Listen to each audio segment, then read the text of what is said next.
Hello friends, welcome to Archana's delicious recipes. நம்ம வீடியோவில் இன்றைக்கி என்ன பார்க்க போகிறோன்னா, கசப்பே இல்லாத பாவக்காய் குழம்பு எப்படி செய்யலான்றது பார்க்கலாம். இந்த பாவக்காய் பார்த்திங்கன்னா நிறைய பேர்த்துக்கு பிடிக்காது. இந்த மெத்தடில் ஒரு டைம் நீங்கள் செஞ்சு கொடுத்தீங்கன்னா பாவக்காய் பிடிக்காதவங்களுக்கு கூட பிடிக்கும். அந்த அளவுக்கு டேஸ்ட்டாக இருக்கும், கசப்பும் இருக்காது. வாங்க எப்படி செய்யலான்றது பார்க்கலாம். அதுக்கு ஒரு கடாயை சூடுபடுத்திக்கலாம். அதில் நல்லெண்ணெய் சேர்த்துக்கலாம். நீங்கள் நல்லெண்ணெய்க்கு பதில் நார்மல் ஆயில் கூட சேர்த்துக்கலாம்.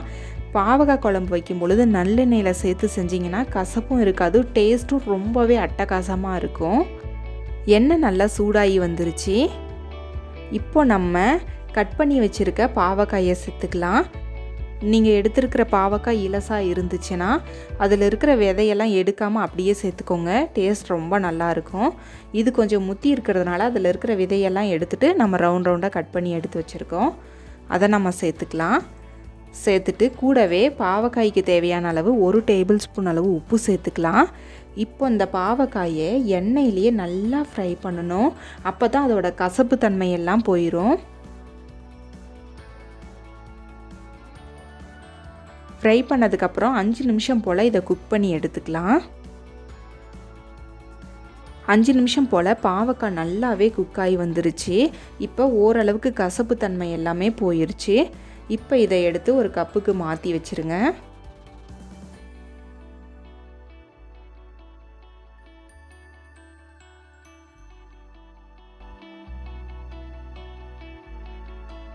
திரும்பவும் அதே கடாயை சூடு பண்ணிவிட்டு தேவையான அளவு ஆயில் சேர்த்துக்கலாம்.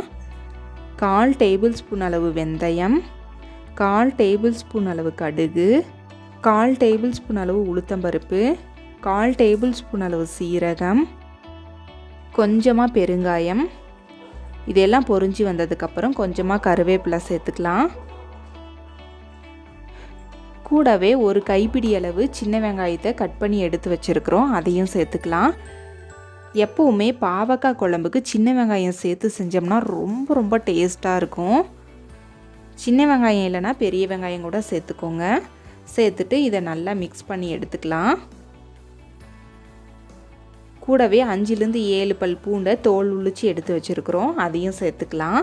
சேர்த்துட்டு அதையும் ஒரு டைம் இது போல் மிக்ஸ் பண்ணி விட்டுருங்க.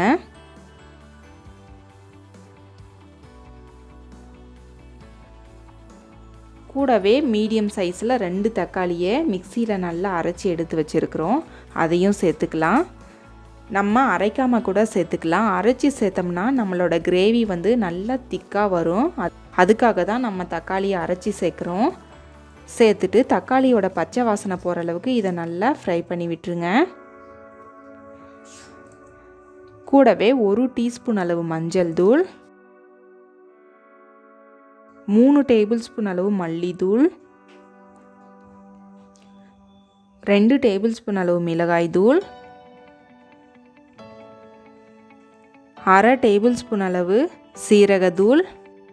மசாலா பொடிகள் எல்லாத்தையும் சேர்த்ததுக்கப்புறம் மசாலாவோட பச்சை வாசனை போகிற அளவுக்கு ஃப்ரை பண்ணி எடுத்துக்கலாம். இப்போது மசாலாவோட பச்சை வாசனை எல்லாமே போயிருச்சு. இந்த ஸ்டேஜில் நம்ம ஆல்ரெடி ஃப்ரை பண்ணி எடுத்து வச்சுருந்த பாவக்காயை சேர்த்துக்கலாம். சேர்த்துட்டு அதையும் இந்த மசாலா கூட நல்லா மிக்ஸ் ஆகிற மாதிரி ஃப்ரை பண்ணி எடுத்துக்கோங்க. மசாலா கூட பாவக்காய் எல்லாமே நல்லா மிக்ஸ் ஆகி வந்துருச்சு. இந்த ஸ்டேஜில் ஒரு பெரிய லெமன் சைஸ் புளியை 1/2 மணி நேரம் போல் ஊற வச்சு அதோட ஜூஸை மட்டும் எடுத்து வச்சுருக்குறோம், அதை சேர்த்துக்கலாம். அதை சேர்த்ததுக்கப்புறம் கூடவே தேவையான அளவு தண்ணி சேர்த்துக்கோங்க. சேர்த்துட்டு இதை மூடி வச்சு எண்ணெயெல்லாம் பிரிஞ்சு வர அளவுக்கு நம்ம கொதிக்க வச்சு எடுத்துக்கலாம்.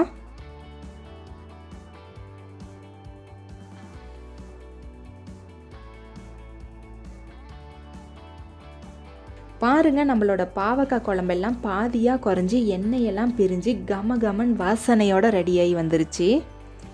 இதை சாதத்து கூட பிசைஞ்சு சாப்பிட்டோம்னா அவ்வளோ டேஸ்ட்டாக இருக்கும். பாவக்காய் குழம்பே பிடிக்காதவங்க கூட இது மாதிரி செஞ்சு கொடுத்தீங்கன்னா கண்டிப்பாக விரும்பி சாப்பிடுவாங்க. நீங்களும் இந்த ரெசிபி உங்கள் வீட்டில் ட்ரை பண்ணிவிட்டு எப்படி வந்துச்சுன்னு உங்களோட ஃபீட்பேக்கை எங்களோட ஷேர் பண்ணுங்கள். இந்த வீடியோ உங்களுக்கு பிடிச்சிருந்தால் மறக்காமல் லைக் பண்ணுங்கள், சப்ஸ்கிரைப் பண்ணுங்கள், ஷேர் பண்ணுங்கள்.